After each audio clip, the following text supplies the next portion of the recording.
오늘은 세상을 이기는 사람의 조건, 세상을 이기는 사람의 조건이라는 제목으로 함께 말씀 나누도록 하겠습니다. 세상이 어렵고 혼란할 때 우리는 불안함과 혼란스러움을 느끼게 됩니다. 쉽지 않고 혼란스러운 세상 가운데 어떻게 선택을 하고 어떤 삶을 살아야 할지가 참 어렵게 느껴지기 때문에 그렇습니다. 어려운 시간 가운데 미래의 소망이 있는가에 대한 이 불확실성 때문에 우리는 흔들리기도 합니다. 그러다 보니까 걱정과 근심이 파도처럼 몰아칠 때도 있습니다. 사실 지금의 시대가 참으로 어렵고 혼란스럽지 않습니까? 코로나라는 힘든 상황이 끝이 났음에도 경제적으로 어렵다라는 이야기가 멈추지 않고 들려옵니다. 환율은 치솟고 있고 집값도 치솟았지만 월급은 그대로 머물러 있습니다. 청년 세대의 일자리는 씨가 말랐고 열심히 일하고 돈을 모아도 내 집 마련이 불가능한 시대를 살아가게 되었습니다. 게다가 세계적으로 나라들마다 군비를 확장하고 무역 전쟁은 이미 시작되었으며 세계적으로 혼란이 나타나고 있습니다. 이런 어려운 시대 가운데 우리의 삶을 잘 지켜낼 수 있을까 하는 불안감이 생깁니다. 그러다 보니 우리는 뭔가 내 삶을 지키고 상황을 바꿀 힘이 있으면 좋겠다라는 생각을 합니다. 능력이나 지혜나 힘이 있으면 참 좋겠다는 그런 생각을 하는 것입니다.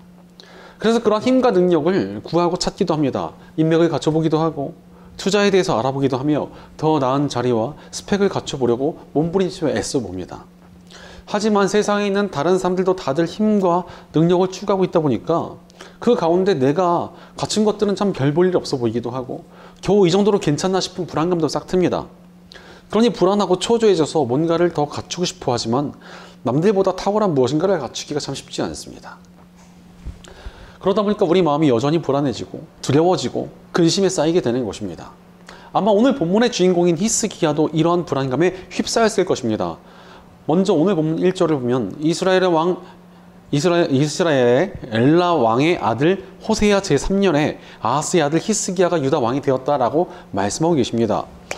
이 시기에 이 아시리아라는 강대국이 여러 나라를 멸망시키고 있었고 히스기야가 왕으로 있던 남유다와 형제 국가이자 옆 나라였던 북이스라엘까지도 멸망시켜버렸습니다. 북이스라엘은 방금 전 읽은 말씀에 나온 이 호세아를 끝으로 역사의 뒤편으로 사라져버렸습니다. 지금 상황이 어떻습니까? 이웃 나라가 멸망 직전이고 또 멸망하고 또 강대국은 폭력적으로 영토 확장을 하던 지독한 혼란기에 히스기야는 고작 25살의 나이로 왕이 되었습니다.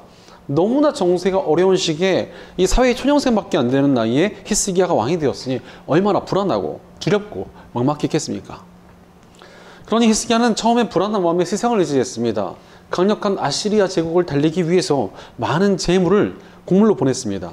심지어 더 많은 곡물을 보내기 위해서 성전과 왕궁 기둥에 있던 금박까지 다 벗겨내가지고 아시리아 제국에 바치게 되었습니다.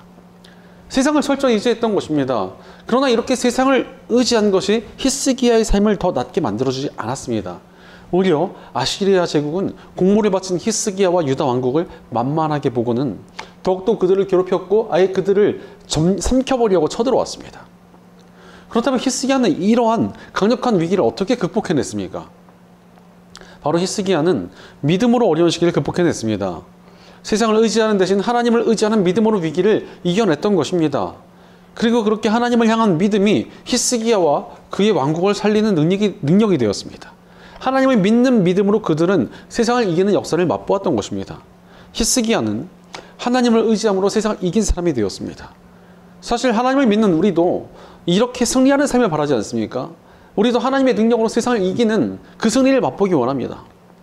사실 우리가 믿는 예수님께서는 세상을 이기셨고 그분께서 우리와 함께 하시며 도우신다는데 세상을 이길 힘이 우리에게도 있는 것 아니겠습니까?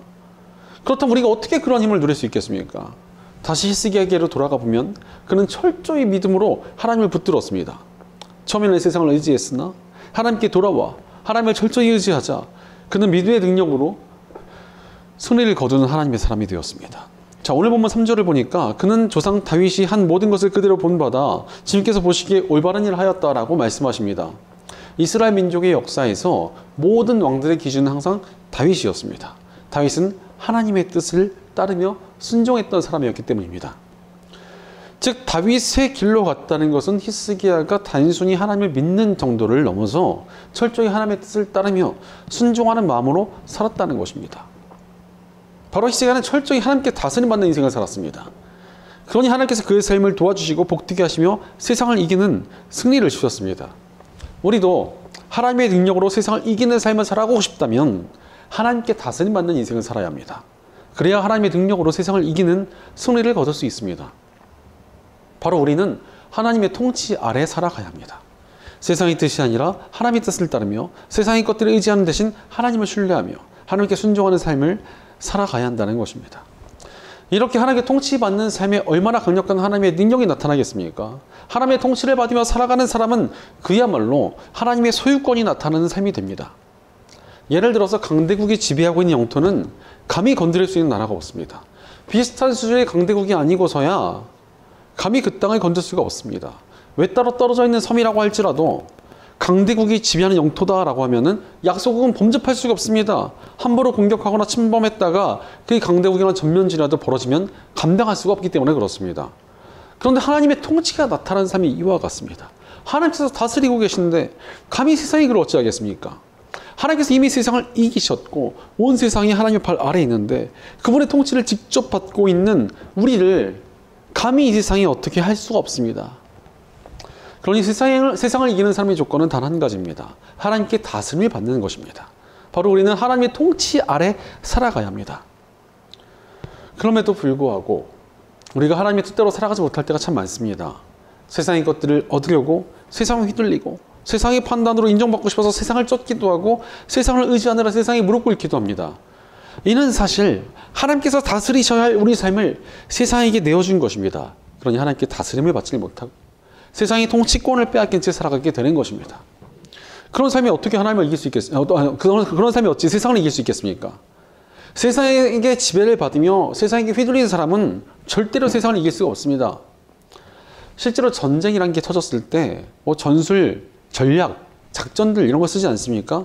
사실 이 모든 것은 하나를 목표로 하고 있습니다.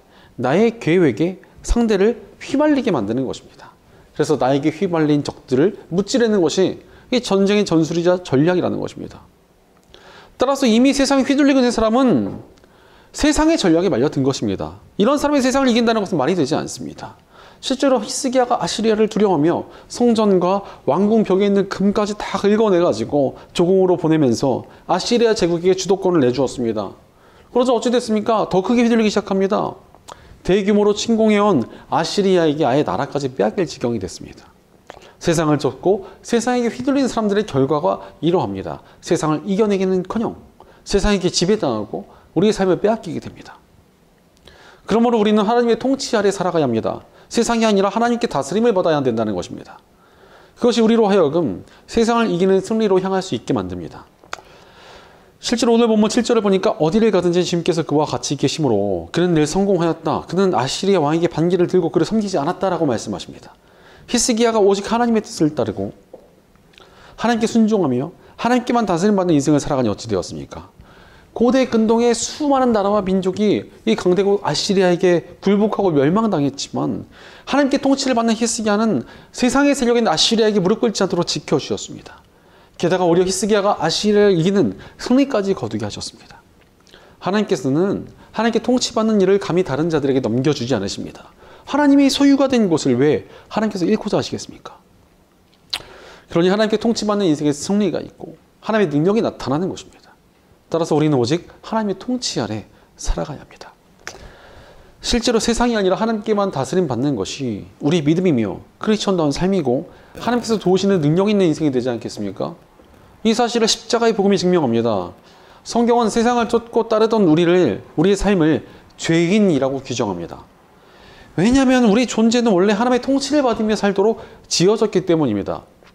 그러나 인류가 하나님을 거역하고 반역하며 하나님의 통치에서 벗어났습니다. 하지만 그렇게 하나님의 뜻을 벗어났다고 자기가 자기 삶의 주인이 되는 것도 아니었습니다. 실제로 세상의 사람들 보면은 내 인생의 주인은 내 것이고 내가 내 삶의 주인이라고 외치고 다닙니다. 그런데 영적으로 보면은 스스로 자신의 삶의 주인이 된 사람이 존재하지 않습니다. 우리의 영혼은 종속적인 성향이 강하기 때문에 무엇인가에 지배받게 되어 있습니다. 그렇게 우리가 하나님께 순종하지 않으면 세상의 무엇인가에 지배받게 됩니다. 그래서 어떤 사람은 물질에 지배받기도 하고 명예욕에 휘둘리기도 합니다. 어떤 사람은 또 타인에게 휘둘리면서 지배받는 사람들도 있고 음욕에 끌려다니기도 합니다. 자신이 삶의 주인인 줄 알았으나 결국 세상의 노예가 되어 살아가는 것입니다. 하지만 이러한 상태는 하나님의 통치를 벗어나 세상에게 불법 점거를 당하고 있는 옳지 못한 상태였습니다. 그렇게 하나님께서 십자가의 복음을 통하여 우리를 구하여 주신 것입니다. 게다가 우리가 이 복음을 받아들일 때 어떻게 받아들입니까? 예수님을 나의 구원자이자 주인으로 모시겠다고 고백하며 받아들입니다. 이는 단순히 믿었다는 것을 넘어서 우리 통치권이 달라지게 되었다는 의미입니다. 내가 나의 주인이 되는 인생에 있어 내 삶의 지배권을 하나님께 돌려드리게 됐다는 것입니다. 즉 우리는 복음을 통해서 하나님께 다스림받는 인생이 되겠다고 약속을 드렸습니다. 이 약속을 실행할 때 그 삶에 하나님의 능력이 나타나는 것입니다. 예를 들어서 어떤 선한 왕 하나가 어떤 마을을 자신의 영토로 받아들여 주었다고 합시다. 그래서 이 마을을 이제 내가 다스리겠다. 그 마을도 저희를 다스려 주십시오 해가지고 서로 약속을 한 채로 이제 그 나라의 영토가 되었습니다. 그래가지고 이제 이 왕이 마을의 선정을 좀 베풀어 주려고 마을을 보호할 병사들과 지원금과 식량도 준비해 두었는데 갑자기 그 마을이 우리는 잘못 생각했다. 왕에게 충성하지 않겠다 이러면서 배신하고 자기 멋대로 살겠다고 선포를 했습니다. 그럼 어찌 되겠습니까? 이 마을을 보호해 주려고 보내던 병사들이 이 반란군을 진압하는 일에 쓰임받게 될 것입니다. 마을을 향한 지원금과 식량도 오히려 반란을 진압하는 군자금과 군량으로 쓰이게 되지 않겠습니까? 이 마을이 반란을 일으킨 상태에서는 선한 왕의 지원과 선한 통치를 받을 수가 없습니다. 마찬가지로 하나님을 믿고 따르겠다고 고백한 우리도 하나님을 온전히 믿고 따르고 순종해야 됩니다. 그래야 하나님의 선하신 통치와 베푸시는 능력이 우리 삶에 나타날 수 있는 것 아니겠습니까? 게다가 분명한 사실은 하나님을 믿고 따르며 그분의 통치를 받는 삶에 반드시 강력한 능력이 나타나게 되어 있습니다. 왠줄 아십니까? 아니 우리가 믿는 예수님께서 세상을 이기셨기 때문입니다. 세상이 할 수 있는 가장 강력한 공격이 있다면 그것은 죽음일 것입니다. 그러나 예수님께서는 죽음조차 이겨내시고 승리하셨습니다. 우리가 하나님께 다스림 받을 때 세상을 이기신 예수님께서 우리와 함께 하십니다. 그러니 우리는 십자가의 복음을 받아들이기 위해 고백한 대로 하나님을 온전히 따르며 하나님의 통치 아래 살아가야 합니다. 그때 우리가 세상을 이기신 예수님의 능력으로 말미암아 세상을 이기게 될 것입니다. 심지어 우리의 능력이나 모습은 상관이 없습니다. 하나님께서 우리를 통해 일하시니 하나님의 능력으로 세상을 이기게 되는 것입니다. 실제로 예수님의 제자들은 세상에서 보기에 나약하고 연약한 자들이었습니다. 로마라는 강력한 지구의 통치 아래 있던 식민지 중에서도 가장 낙후된 곳이었던 갈릴리 지역의 보잘것없는 어부들이었습니다. 이런 사람들이 로마 제국을 이길 것이라고 한다면 세상 사람들이 다 비웃었을 것입니다. 하지만 예수님께서는 그런 초라한 모습의 제자들을 택하셨고 예수님의 제자들은 십자가의 복음으로 로마가 지배하던 세상을 뒤흔듭니다. 심지어 로마 제국이 다신교 숭배를 버리고 복음을 국교로 받아들이는 놀라운 역사까지 일어났습니다. 보잘것없는 어부들을 통해 전해진 복음이 온 로마를 점령해버리는 엄청난 승리가 일어난 것입니다.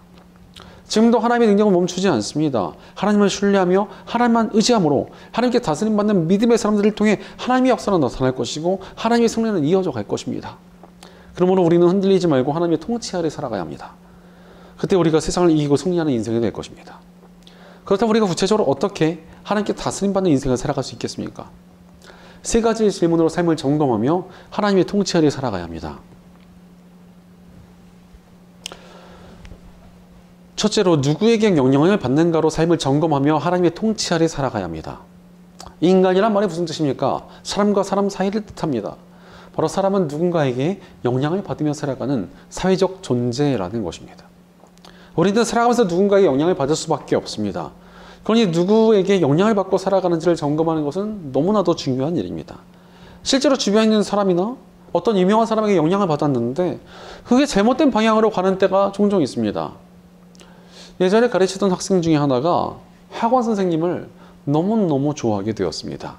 그런데 이 선생님이라는 사람이 스스로 기독교라고 말은 했는데 교회를 다니는 것도 아니었고 교회와 정통 기독교 신앙에 대해서 좀 반감을 가진 사람이었습니다. 제가 얘기를 들어보니까 아무리 봐도 믿음은 없는 것 같고 오히려 반기독교적인 발언을 교묘하게 계속해댔습니다. 그런데 그 학생이 그 선생님을 너무너무 좋아하다 보니까 점점 그 선생님이 하는 이상한 소리에 설득이 되기 시작했습니다. 그러더니 점점점 신앙에서 멀어졌습니다. 그러니 신앙도 굉장히 좋고 장래가 촉망되던 학생이었는데 신앙과 인생에 대해서 크게 방황을 하게 되었고 성인이 되어서도 한참을 고생하다가 겨우겨우 믿음의 길로 돌아와서 안정을 찾게 되었습니다. 그 기간이 짧지 않았습니다. 10년 이상 방황을 했습니다. 그것을 보면서 와, 정말 어린 시절부터 하나님께 잘 쓰임받았다면 훨씬 덜 고생하고 훨씬 더 복된 삶을 살 수 있었을 텐데라는 아쉬움이 있습니다. 우리 인생도 마찬가지입니다. 좋은 사람에게 영향을 받아야 됩니다.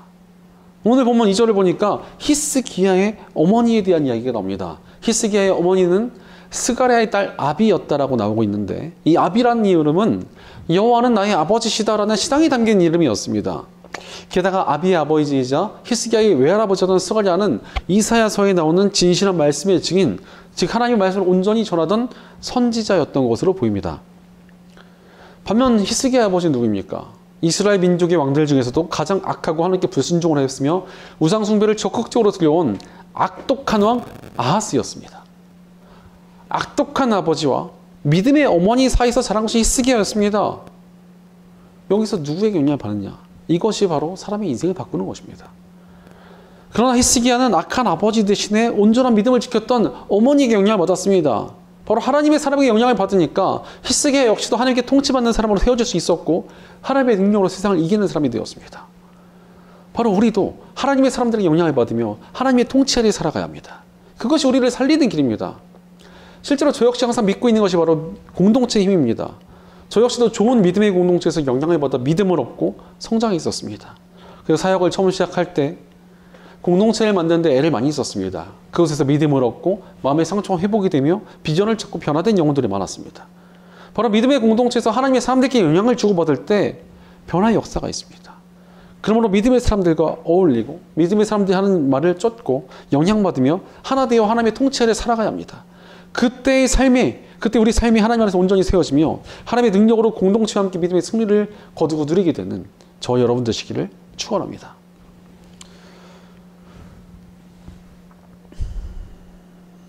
둘째로 누구를 의지하는가로 삶을 점검하며 하나님의 통치 아래 살아가야 합니다. 우리가 하나님의 통치 안에 머물러 있다는 명확한 특징이 무엇입니까? 바로 하나님을 의지하며 살아가고 있는가 하는 것입니다. 예를 들어 우리가 대한민국의 국민이지 않습니까?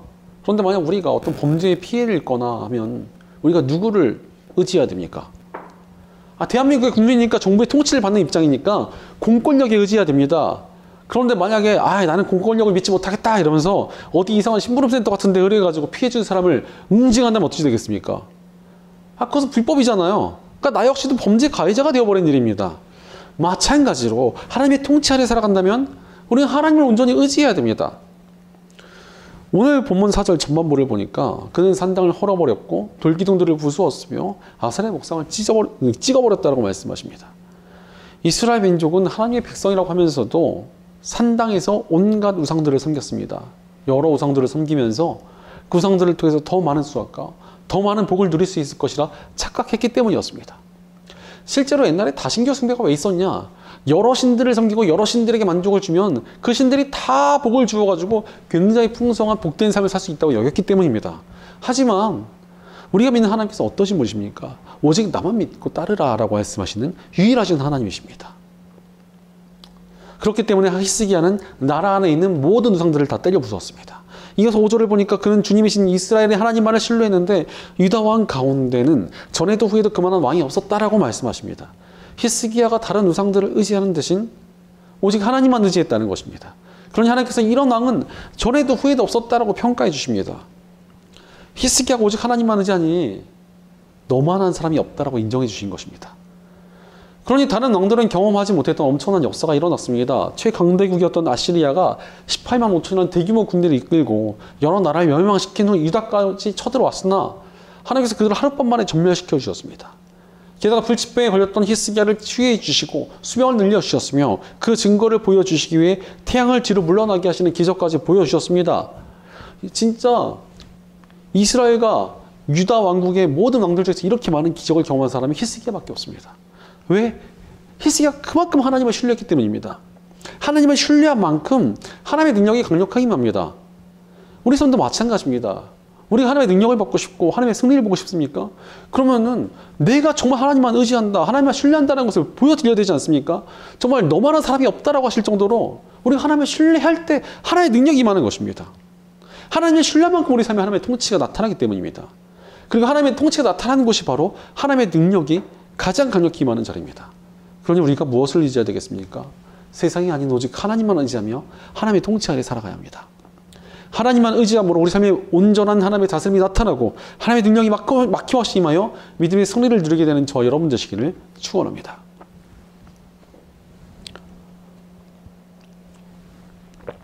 셋째로 지금 어떻게 살고 있는가로 삶을 점검하며 하나님의 통치 아래 살아가야 합니다. 하나님 나라가 언제 이루어집니까? 이런 질문하면 많은 크리스천들이 나중에 죽고 나면 예수께서 다시 오시면 이렇게 먼 미래라고 여기면서 대답을 합니다. 하지만 이것은 좀 한국 기독교 안에 있는 조금 잘못된 천국 개념으로 인한 대답입니다. 많은 분들이 하나님 나라를 먼 미래에 갈 것으로 생각을 하는데 이것은 맞으면서 좀 틀린 대답이라고 할 수 있습니다. 사실 하나님 나라는 이미와 아직의 개념으로 봐야 되기 때문에 그렇습니다. 하나님 나라란 막연하고 먼 천국의 개념보다는 하나님의 통치가 나타나는 것을 의미합니다. 그러니 지금 우리가 하나님의 통치를 제대로 받으며 살아가면 그만큼 하나님 나라가 회복된 것이라고 할 수가 있습니다. 우리가 하나님의 뜻을 따를 때 하나님 나라가 이미 임한 것입니다. 하지만 하나님의 완전한 통치가 아직 나타나지 않았기에 우리가 이 땅을 살면서 괴롭기도 하고 넘어지기도 하며 살아가고 있는 것이라 할 수 있습니다. 하지만 하나님 나라는 이미 이 땅에 시작되었고 아직 완전한 통치가 온 세상을 치우지 않고 있을 뿐입니다. 예수님께서 다시 오시는 그날 하나님 나라는 완전히 세워질 것입니다. 그렇다면 지금 이 땅을 살아가는 우리에게 중요한 것이 무엇이겠습니까? 지금부터 하나님 뜻대로 살아가며 하나님의 통치 아래 살아가야 합니다. 이미 시작된 하나님 나라를 내 삶에서 이루고 확장해 나가야 된다는 것입니다. 실제로 성경은 우리의 현재적인 신앙을 굉장히 중요하게 여기십니다. 자, 오늘 본문 4절 후반부를 보면은 그는 또한 모세가 만든 구리뱀도 산산조각으로 깨뜨려 버렸다. 이스라엘 자손이 그때까지 누수단이라고 부르는 그 구리뱀에게 분향하고 있었기 때문이다 라고 말씀하십니다. 하나님께서 이 광야 가운데 불뱀에 물린 이스라엘 백성들을 구하시기 위해 놋뱀을 장대에 매달아서 보기만 해도 바로 낫게 해주셨습니다. 그런데 이때 쓰였던 놋뱀이 시간이 흐르자 우상숭배의 도구가 되어버렸습니다. 이스라엘 백성은 지금 하나님의 뜻대로 살면서 하나님의 역사를 누리는 대신에 과거에 하나님의 역사를 경험했던 그것들을 추억으로 삼으며 놋뱀을 우상으로 만들었던 것입니다. 그러니 히스기야는 우상이 된 놋뱀을 부셔버렸습니다. 실제로 크리스천들 중에서 과거의 신앙을 무기처럼 사는 사람들이 굉장히 많습니다. 지금 하나님의 뜻대로 살진 않지만 예전에 열정적으로 믿었었고 기도도 했었으며 말씀도 읽었었다고 헌신했었다고 이야기합니다. 하지만 지금은 상황이 힘드니까 하나님의 뜻대로 하나님을 의지할 수는 없지만 과거에 정립한 게 있으니까 지금 좀 대충 살아도 하나님의 역사가 나타나지 않을까 이렇게 기대하는 것입니다. 비슷한 예로 지금은 상황이 안 돼서 헌신하지 못하지만 미래에는 잘하겠습니다. 미래에는 헌신하겠습니다. 이렇게 구도표를 끊어놓고는 하나님의 도우심과 역사가 풍성히 나타나길 기대하는 사람도 있습니다. 그러나 하나님께서는 지금 현재 우리 모습에 관심이 있으십니다. 과거나 미래가 아닌 지금 하나님의 통치 아래 살아가야 합니다. 지금 하나님의 뜻대로 살아가고 오늘 하나님만 의지해 살아갈 때 하나님의 위대한 역사가 우리 삶에 나타날 수 있는 것입니다. 오늘 본문 6절을 보니 그는 주님에게만 매달려 주님을 배반한 일이 없이 주님께서 모세에게 명하신 계명들을 준수하였다라고 말씀하십니다. 히스기야는 현재의 삶에서 하나님의 뜻을 따라 하나님의 통치 아래 살아갔습니다. 그러자 하나님께서 그의 삶에 놀라운 역사를 베풀어 주십니다. 오늘 본문 8절을 보니까 그는 가사와 그 전 경계선까지 또 망대로부터 요새화된 성벽에 이르기까지 블레셋을 모두 쳐 부쉈다라고 말씀하십니다. 히스기야는 오래도록 자신의 나라를 괴롭히던 블레셋도 또한 강력한 이 아스리에게도 승리를 거두었습니다. 지금의 삶에서 하나님께 충성하며 살아가니까 하나님의 승리가 넘쳐나는 인생이 된 것입니다. 우리 인생도 마찬가지입니다. 지금 하나님의 뜻대로 살아가는 것이 능력의 시작이며 승리의 시작입니다. 그러니 지금 당장 하나님의 뜻을 따르며 하나님의 통치 아래 살아가야 합니다. 현재의 삶에서 하나님의 뜻대로 살아가고 하나님의 통치를 따르며 그때 하나님께서 우리에게 주시는 능력과 승리를 풍성히 얻고 누리는 복된 저 여러분 되시기를 축원합니다.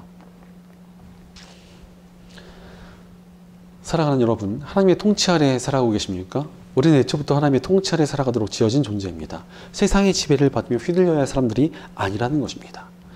그러므로 우리는 하나님의 통치 아래 살아가야 합니다. 사실 세상이 아무리 어렵고 혼란스러워도 하나님을 이길 수 있겠습니까? 우리가 믿고 따르는 하나님께서는 세상을 이기신 분이시며 이 세상을 발 아래 두시고 다스리시는 분이십니다. 온 세상을 다스리시며 뒤에 두시는 하나님을 우리가 아버지라 부르며 따르고 있는데 그분의 통치를 받을 때 우리가 무엇을 두려워하겠습니까?